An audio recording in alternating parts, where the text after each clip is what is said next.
And so really the real reason any park is where it is because people fight for it. And I'm sure that's true no matter what country you live in. Is this something, because this area is near the pole, right? So is it considered a new concept called the green pole idea? Yeah, it's interesting. There's a line in everybody's mind who lives on this side of the river and those who live on the other side of the river. You know, if you're from New York City, you almost think you need a passport to come over to New Jersey. It's this mental barrier we have. For a long time, New York City was the financial capital of the United States, the world, whatever, and they looked at this as the parking lot for New York City. Now that both places have gotten older and gotten more mature, some of that's broken down, but it's very hard to get a synthesis of intent and programs for the whole area. So while, in fact, I belong to a committee which is called the Green Harbor, you know, and it's made up of the mayor of New York City and the mayor of the town, and we try to coordinate as much as possible. And we've been talking for years about getting ferries to go to every green spot on the harbor. It's still in the planning phases. It's not like if you go out to the San Francisco Bay Area, where you have sort of a lot of municipalities, but one jurisdictional area, and they all kind of can talk to each other.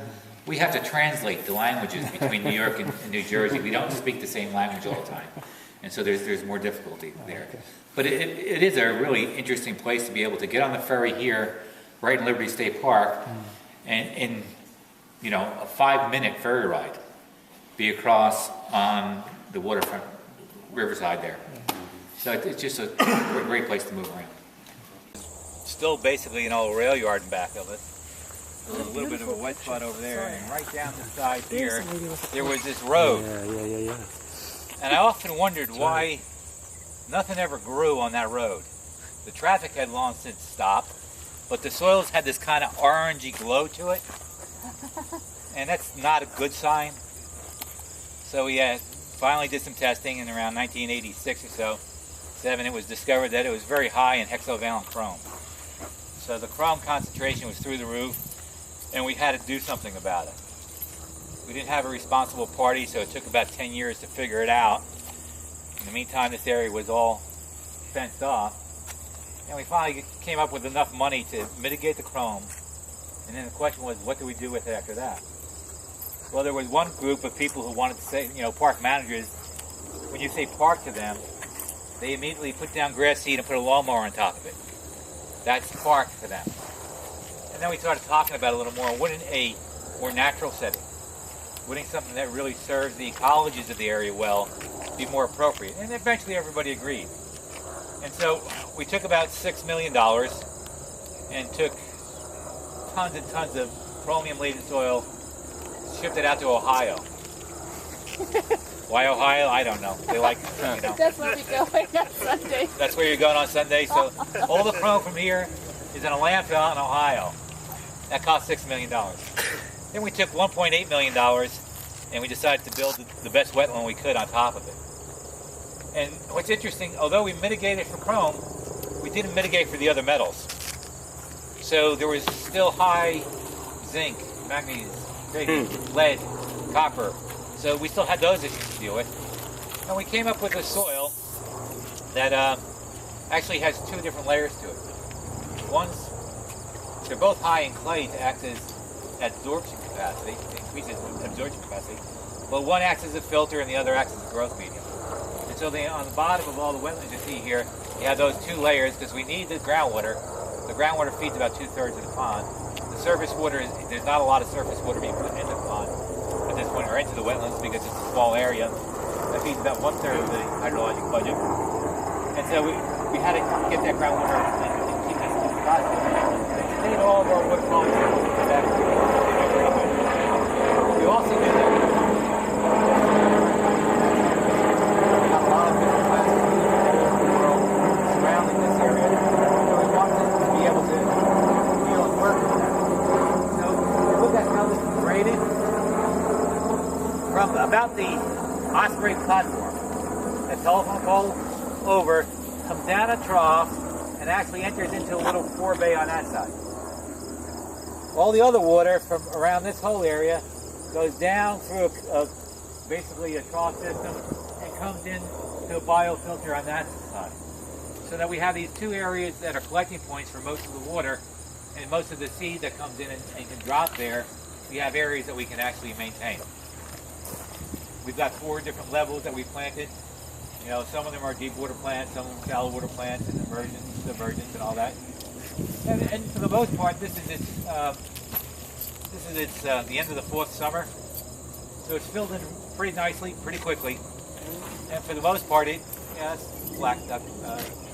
It works pretty well. What's really interesting to me is that I've been involved in, I guess Ray's probably involved in more than I have, that you often create a wetland and then you look at it in intervals of 10 years, and it takes a long time for the wildlife to come back to it.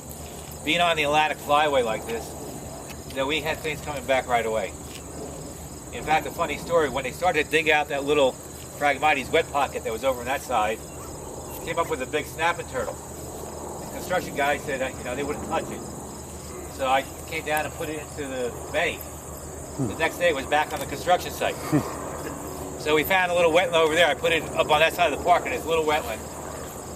It must have stayed there. We surrounded it with the construction fence. We had to empty the thing out. We dug down 5 or 6 feet. It took 18 months to build it. We started to let the water back in. The snapping turtle showed up at the fence. He wanted back in. Okay, big guy. So we got a snapping turtle out there, and I'm sure if you look around, there's probably turtles all over. So I was really surprised that the turtles came back so quickly. Probably people put them in. We had a lot of that. I did stock it with fish to sort of jumpstart the process. So we do have some bass and some bait fish in there. But the bird population has been phenomenal. So, you're seeing the number of black ducks and mallards behind me with geese behind us. There's probably a great heron somewhere back there, or a snowy egret. So the bird population back here has been absolutely marvelous. So we spent $1.8 million. How long will it take us to recover that? In terms of visitors like yourselves coming down here and spending some money in the areas? So we did a little model on that to figure out if only 2% of the people come down that visit the park, come down here to this site, and they're spending probably in the neighborhood of $10, $12 a day to come down and visit, do birding, and go eat lunch and stuff, that the recovery time of that $1.8 million is about 6.5 years. So if we can break even on a green infrastructure project like this in 6.5 years, I don't know why we can't make the financial argument that more of the urban areas shouldn't be converted into green spaces, because they do pay for themselves. Well, just on that, the recovery money doesn't go back to the person who paid for it in the first place. The money is kind of... That's what Governor Christie keeps telling me. He says that it's not direct revenue, so it doesn't count. But it's indirect revenue, that, if you think about it, everything you buy is taxed with state tax on it, all that type of stuff. Right? Then your income tax, generates, goes back, and there's an state income tax. If you look at for the park now, for the whole park alone, if you look at the tax revenue generated and the iterative values of that, that's a direct deposit to the government coffers of about $110 million a year. Now that's not just this, that's the whole park. So yeah, you have to look at the indirect and the direct, and the argument gets a little fuzzy for some people because it's not direct. But there's another value that I think we can't discount, and that is, when I grew up here and was stealing things off the trains, I was learning one thing about open space, that I could hide from the night watchman behind the Phragmites. So the Phragmites had value, right? However, when I went to school in Newark Rutgers, where Karina teaches, I started to learn a little bit of a different value of Phragmites. And for some reason, I don't know if you guys know of, or you've all read, I'm sure, Eugene Odom and the Basic Fundamentals of Ecology book. That book kind of stuck in my mind even when I was just a sophomore in college, and that, there was another way to value green space. whether it was called the Shannon Index or something else, but there's another way to look at that. So all those experiences I had of playing in the mud down here, you know, getting dirty, you know, instilled, I think, in me a connection to this place, an ecological identity, if you will, even though it's surrounded by concrete. And I think that value far outstrips any monetary value that we can put on green spaces in urban contexts. I know I'm preaching to the choir, right? What's the governor think of that? Does the governor? Yeah. The governor and I don't think a lot alike. You know, he's got a different way of thinking, and he'll be gone pretty soon. Yeah. We'll see what the next guy thinks. You know, who knows? Well, I've seen many governors. Legally, right now, I'm supposed to have that fence fixed and up, and I you're just on can't. the fence. I'm on the fence about it, exactly. So, what you're looking at here, believe it or not, the old rails, the iron rails, are still come down to that poplar tree that you see there. So they're still in this trough coming down. But since we built the road and we've sort of separated the surface water flow, this area filled in and became a wetland. And one of the questions that we had was, do they function at all? Right? And one of the biggest issues was, what about nitrification? Are we getting any nitrification in these horrible soils, or what some people wouldn't even call soils? I don't know if you've heard of Joan Ehrenfeld, but her and I would have this argument almost every other day about whether these could be considered soils or not. And she insisted that they weren't soils, and I said I grew up and got dirty in them, so they're soils. And well, eventually that argument never got solved. But one of her students came down here and looked at the nitrification process in these soils. And what was interesting, she found out that, yeah, nitrification does occur, but it doesn't occur the same way you usually see in a more native wetland. In a native wetland where you like to see, you know, the rise and fall of the water, but sort of on a slow basis, where you have soils that are wet for a period of time so that the bacteria can get moving and get going. In these systems, you get sort of a rush of that process on a flash. And then, of course, if the soils stay too wet for too long, it dies off pretty quickly. So, in fact, these systems work better if they're very flashy. If the water comes in, goes out really quick, than if the water stays in them. The actual processing is more efficient at that level. So, obviously, there's been some specific adaptation of the microflora to these specific soils in this specific hydrologic regime. But that doesn't mean it doesn't work. It still works. In different ways. And that's the story that Karina's telling about carbon sequestration in the trees. So I think we'll just go over and see one of her setups over here, okay?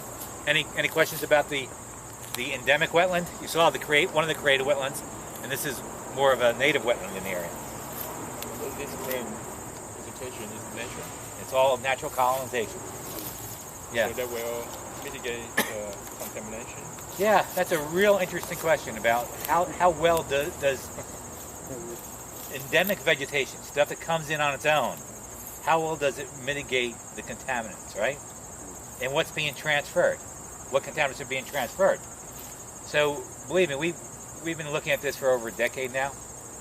And so we've taken apart most of the plants that you've seen and looked at the translocation rates of things like copper and mercury and lead and arsenic. And what we found is that the vast majority of it stays in the root zone.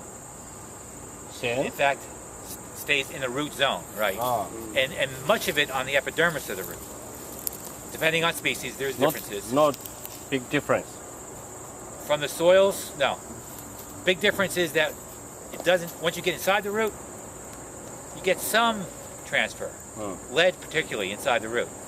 Once you start going up the plant, very little. So there's an order of magnitude difference between the soil and the root, and there's at least another order of magnitude difference between the root and the aerial section of the plant.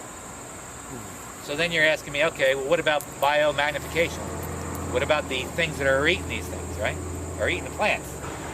So that's where you get to have fun, right? You take a bunch of bugs from here. Some of them are herbivores, some of them are omnivores. You throw them in the blender, right? You throw them through the AAS machine. And you look at that, and what we found was interesting. Yeah, there was some accumulation of metals, but in general, that accumulation was less than what was in the soil. And I said, okay, what happens to the thing that eats the arachnids, the spiders, that are the carnivores of the insect world, right? So we took a bunch of wrens and we threw them in blender. No, we didn't throw them in blenders. We didn't kill the wrens. We didn't kill the birds. We just took their feathers, we took their feces, and we looked at that. And that was actually lower in terms of cadmium, copper, lead, and arsenic. Lower in the birds than it was in the insects. So the story that seems to be emerging is that given the chance to naturalize to these soils conditions, that there are some endemic properties in these assemblages that tend to mitigate the risk of transfer. And if you think about it hard enough, I mean, if you go out to, let's say, the soils along the alluvial plains of the Mississippi or out on the talus slopes of the Rockies, you have soils that have high metals there too. And there are endemic assemblages out there, endemic plants and animals, that work with it. And I think we're seeing a similar process here in the urban corridor. We look like research. So this here, what our lab is doing is measuring subflow, which is the water transport through the trees, with sensors that are mounted in the tree. They're working all right now, so I don't want to really disturb it, but it's a heat dissipation technique. So as the heated sensor is cooled, then you can have a relationship between the cooling of the sensor and the water flow due to the large heat capacity that water has. And with that, we can infer how much water use there was in the tree, and from that we can infer how much carbon they will be taking up. We have also concurrent to that photosynthesis measurement, and I have a model that connects all these pieces. What you see right behind you, for example, is a little trap. So we have a handle on the leaf area index and the overall leaf biomass. Last summer and the summer before, we did extensive harvest. Yes, I also kill tree for my research. So we have actually harvested birch. No, birch was before from Frank, but we harvested two different poplar species. You see here Populus tremuloides, and there's also deltoides somewhere. And as it turns out, the growth of the popular species along this or across this contamination gradient is actually comparable. It's very astonishing that although they are on high contaminated sites, they still grow in a similar way. So the diameter to biomass relationship remains the same. It doesn't matter on which kind of soil you're growing. What we also realized is that they have fairly high leaf area in the high contaminated site, but slightly lower photosynthesis. But however, if you do the math, it will average out. They will still take up as much carbon. However, if we look at the ages, so the same size tree in a high contaminated site will have a higher age than in a low contaminated site. So if you have 10 centimeter diameter in a high contaminated site, maybe 15 years old, and it may be only 7 years old in a low contamination site. So it does obviously seem that they grow a little bit slower. However, the ultimate biomass accretion seems to be the same. Which also leads to a hypothesis that our team will be soon investigating whether there's also a change between the carbon uptake and the respiration. Because we see a high leaf area, comparable photosynthesis means they should have more carbon. Why don't they then grow as fast as the one in a low contamination site? So it seems like there might be respiration at work. Considering the fact that the metal accretion and also retranslocation, etc., are energy-intensive mechanisms that those trees have, that might be one case of it. So in addition to these measurements, we have meteorological measurements. Here's a tipping bucket, which probably should be clean. Data logger and Gizmo is under this blue cover. And we have also up here temperature and humidity. We passed by the solar panel that's actually powering the entire site. And these colors here on the ground, as well as those bags, are decomposition studies with the hypothesis that higher metal contamination presumably, probably, may have lower decomposition rates. In other words, it will take longer for leaves from a high contaminated site to break down.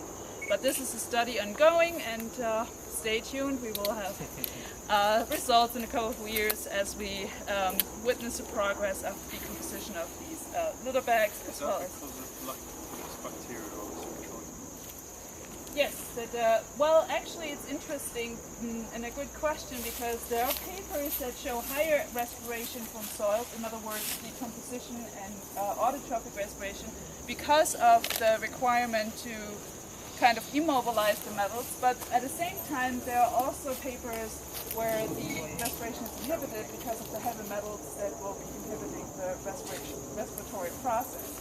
The problem here is also we have a hodgepodge of metals, so in most studies you would find, they have one metal, they expose to it, have a classical dose-response experiment in the greenhouse and so forth. However, here we are dealing with various contaminations and also different concentrations. So here you might have high zinc, you go to the next slide, there's high arsenic, but you have not only zinc or arsenic, you have also lead, chromium, and everything else. So how they interplay is also important. And there might be also some inhibitory processes where then electron acceptors and so forth might bind each other.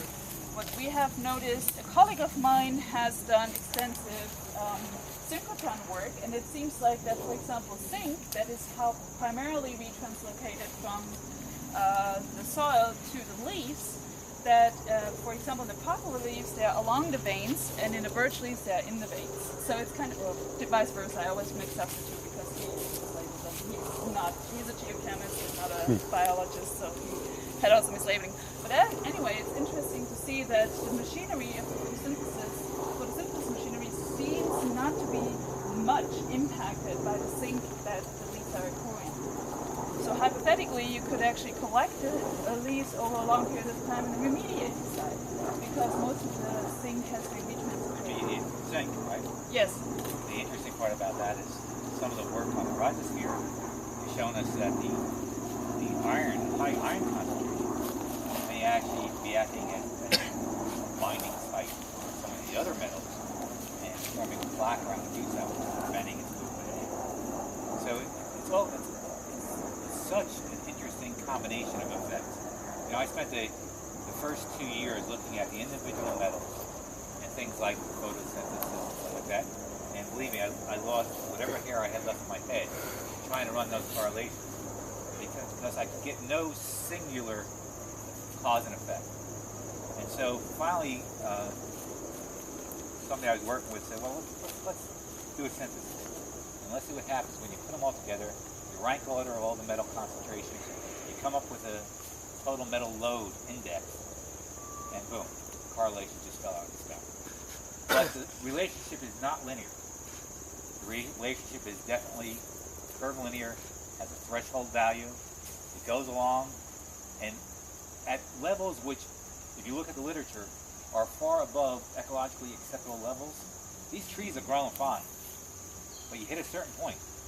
On a scale of 0 to 5, that point's a little above 3, and then it just drops off. Now, his study was with birch, and I would counter-argue we don't see that with the poplar.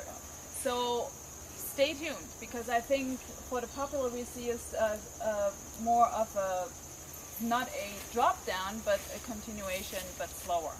So I think it's also species dependent. And actually, poplar... Also what you're measuring, too. If you're measuring photosynthesis, yes. If you're measuring the greenness index, it's a different thing. Those things, you've got to coordinate all that. Well, that's actually another issue as to how you really want to measure it. And again, because the biomass per se does seem to be the same. But also, poplar per se has often been used as a remediator. Because it takes up so much water, it also takes the metals that are water soluble up. And so in many cases, poplar has been used to phytoremediate contaminated sites. So potentially, and as our discussion has gone to, is potentially those are even genetic variants that are really great tolerators and phytostabilize. So we have a tight cycling of the metal between the litter, taking up from the tree again into the litter, and taking up from the tree again. So it doesn't go anywhere, it doesn't leach anywhere. So we basically have stabilized all the metals with the vegetation that's on there. If we were to do a genetic study on these trees, I would almost bet my house, maybe not my house, maybe just my wife. I would almost bet my wife that these genetic strains are probably from the coal fields around Pennsylvania. Because this is where they shipped all the coal to. And I bet you the seed material came in off of those shipments and formed the initial population of birch and poplar around here. And if they were growing in the spoil fields of Pennsylvania, you know they had to be metal tolerant. In the middle of the 2000s, it was down to 11% of the site. And today I think it probably covers less. And basically what's happening, you can see it pretty quickly here, is that even in the areas that you don't have standing water, that are marginally wet, you can see the Ruis, the Sumac, coming in and really encroaching on it. And as the area dries up, as the more organic matter builds in those areas, okay, I think you'll see the Sumac come in. Eventually you'll see a birch right on the end of it. So eventually they do get crowded out by some of the trees. What's a sumac, sorry? What The kind? Which one? The Sumac is the shrub that you see that's got some of the red leaves to it now, red tint to the leaves. Yeah, it's Ruis. That one happens to be Ruis copelinum. And we have 3 species of sumacs that are around here. There's also some myrtle and stuff that grow in the shrub form. And so while the trajectories, species trajectories may be different, we still do see changes. And it's not as if these invasive plants are coming in, they're taking over, and that's the end of the story. Yes, they come in fast, and this stuff here is one of the examples.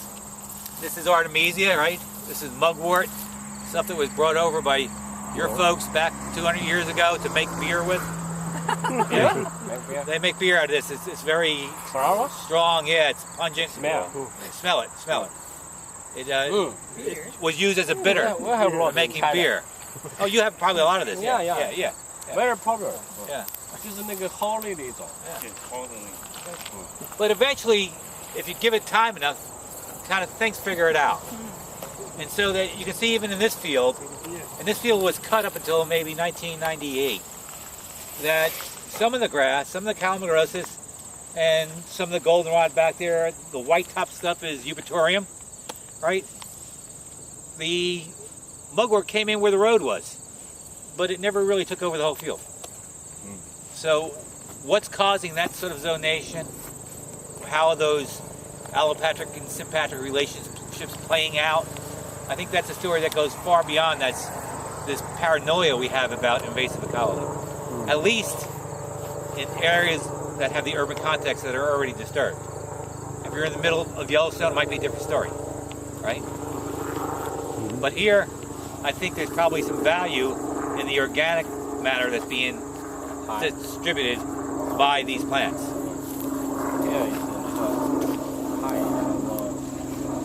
Soil moisture. Exactly, yeah. Before they could build the condominiums. And what we noticed, this is early on, I mean this is, I don't know, Ray, this is 90s, early 90s. And at that time, salt marsh restoration, when you kind of plan these things, you said, okay, we're going to build low salt marsh here, we're going to build high salt marsh here, and then we're going to build a buffer here. And so I kind of looked at that, and then I was looking at that area over there. That's right, this is all, back here is all created. Right in front of it was existing back then. And I'm looking at that and I'm saying, wait a minute, there is no high salt marsh here. There's no Spartina patens. Very little of it, maybe up in the back there. But for the most part, you go from the low salt marsh to the alternate floor, and the grade is pretty steep. And then on top of that grade, here we see frag, or the what we consider the invasive plant. And I said there's got to be a reason for that, right?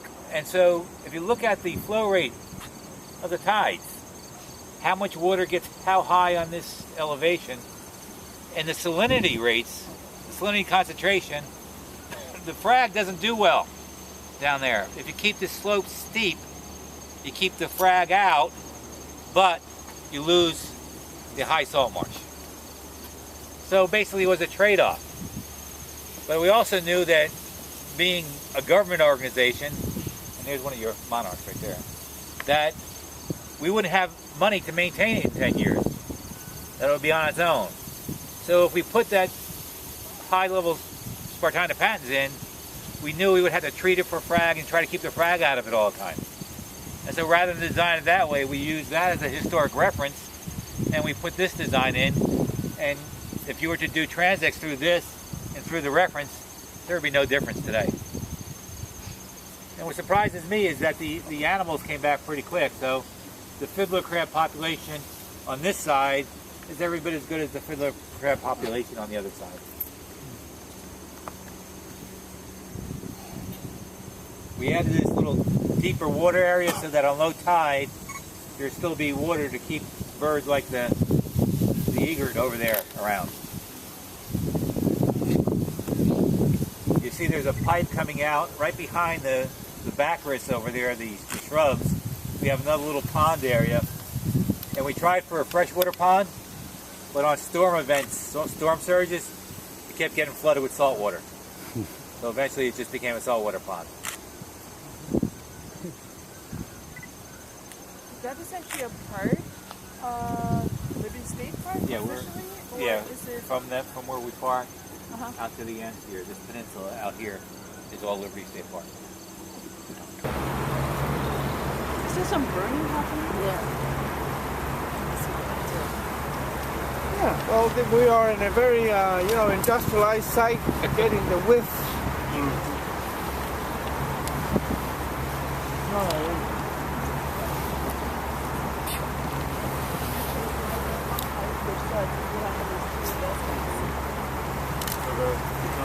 Yeah, carbon and methane. So here you can see MRI-3, man-made site. It's been regraded with machinery to reach the right height.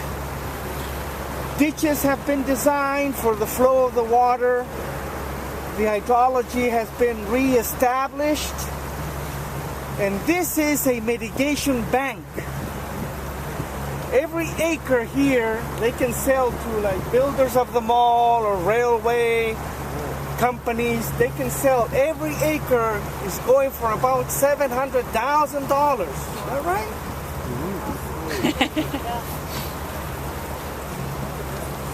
So if you have to build something and you have to cover a wetland, you have to create 3 acres somewhere else.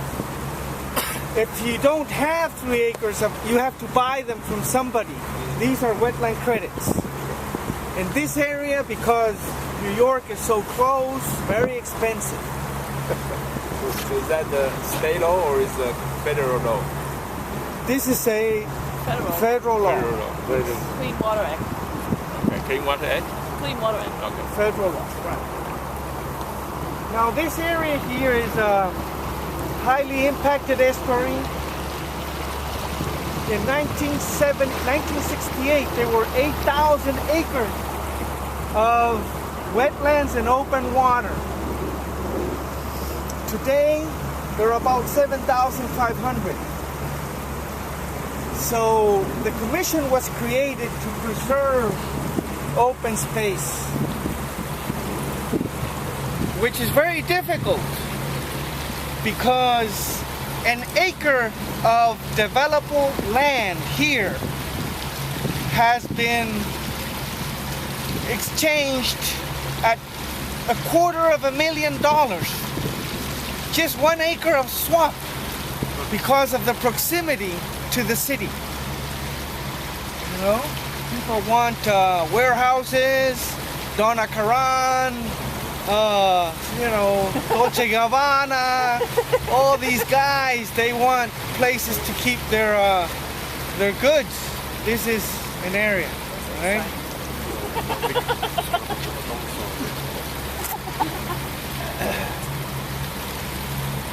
Okay. So this is a tidal estuary, and the range of the tide is about 4 to 5 feet. 4 to 5 feet. Right now, it's an ebbing tide. The tide is going out.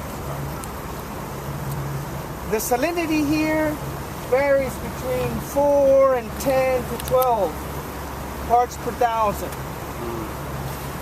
Right? And it used to be not that saline. But a dam was built upriver in the 1930s. What's the name of the river?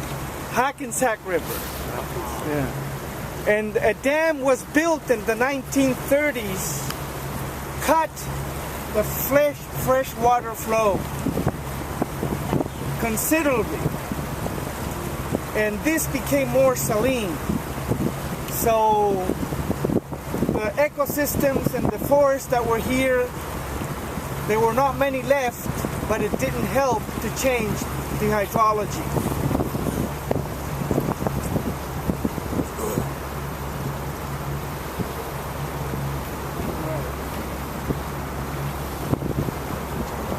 No, I'll go up to where we can do a little thing. Please. All right? But it didn't work. Storms came in, broke everything up. So, yeah, keep going, keep going. Keep close to this side.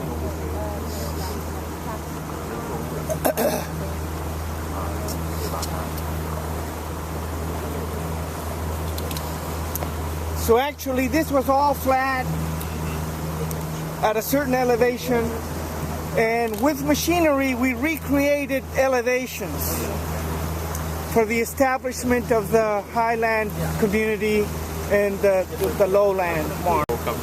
It was designed, right? You would know who designed this. Berger, a company, private company. So this is like designing a golf course, but inverted, you know? Golf course? Yeah, it has different things, high parts, low parts, ditches and things. I mean, it's a landscape, you know, you're laying out different features in the landscape. Angus just told me that in England they have now beef cattle on the wetlands to graze. All right, so we've opened some of this for the people to walk. You can walk around here, so for recreation. And we monitor, making sure the vegetation, the cover is surviving, and everything is okay. Huh? We have hyperspectral sensors, airplane, also balloon photography, balloons, and we have crews with GPS cameras. Yeah. It's a game here between inundation and elevation change. And the more elevation that we elevate,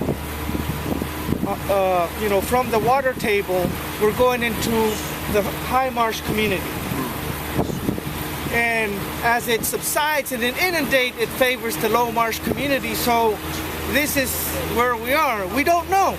We only have 5 years of measurement. And there's been, I know that at one point we measured 20 millimeters of elevation change. Joe is correcting me. If you look at the average, it's more like 6. I would argue that you actually make it more conducive to fragmitis if it has more elevation change. Because the Hawkside clearly has hydrologically favors fragmitis in the higher elevated sites and patents with the lower elevated. So it's not the clonal genetic diversity that Klaus has investigated. I would argue it's the hydrology that makes it more conducive to Spartina to survive. Oh, you're filming that. I agree. Cut that out. You're on record. Oh. Oops. Have you calculated the carbon sink or storage? Carbon sink. I will talk about that on Monday. On Monday, Come to my session. I haven't analyzed the data yet. Well, we have 1 year of data, preliminary data. 1 year. And it's about 470 grams per meter square sink. Yeah. Net sink. We should get in touch to compare. So That's a paper right there. this is one of the new things that we're, you know, people say, well, why do you put so much money into this, you know? And, well, biodiversity is important, right? Biodiversity is very important. Recreation for people, very important. And now the services of these ecosystems, the services are carbon sequestration, buffering against erosion and flooding and so forth, maintaining the biodiversity of the system. So these are some of the functions services that we obtain by maintaining these systems. We have, well, 1972, we did an inventory of all the landfills, and there were many of them. And we have a legacy of these areas.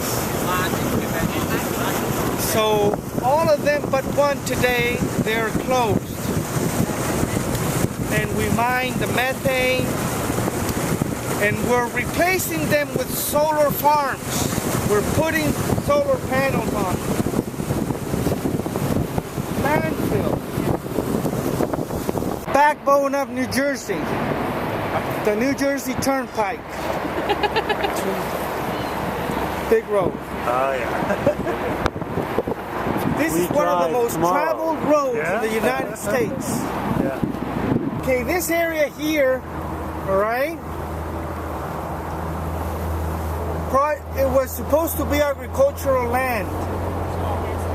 You see, there has no vegetation. At low tide, the mud is exposed. It's too low for any of these plants, too low.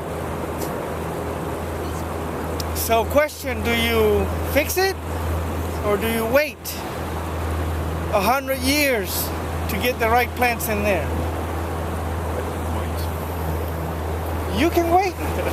Some people can't wait. We can't wait. Okay, you found something? You found some plants? We would like to attract more birds and make this a more diverse place, yes. Yeah. So, You know, you invest some money. we invest the money. Colors get beautiful. Spartina alterniflora. Sinusoides there too. Oh yeah. Yeah. On this side over here, you see that is a bulkhead. All that very, very contaminated. Industrial site.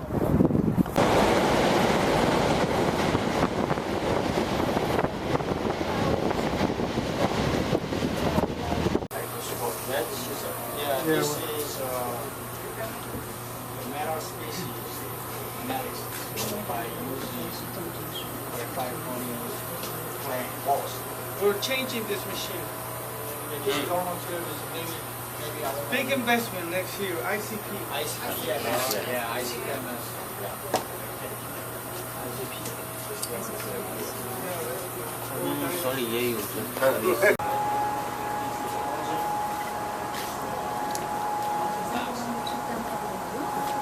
And also now CO and SO2 is on service now. The calibration changing so we send it back to the manufacturer. It will arrive next week. Yeah, this is a 1 year exact pattern of nuts. Do you see? This one. Please see this tag here, the graph. From January to this is up to September. Yeah. The winter time has a little higher concentration of nuts. You can see it by the. So how many detector in the area? Yeah, because all of the area is coming down. We made this one. In this place or in other No, research area? our area. How many? On top of the building. Yeah.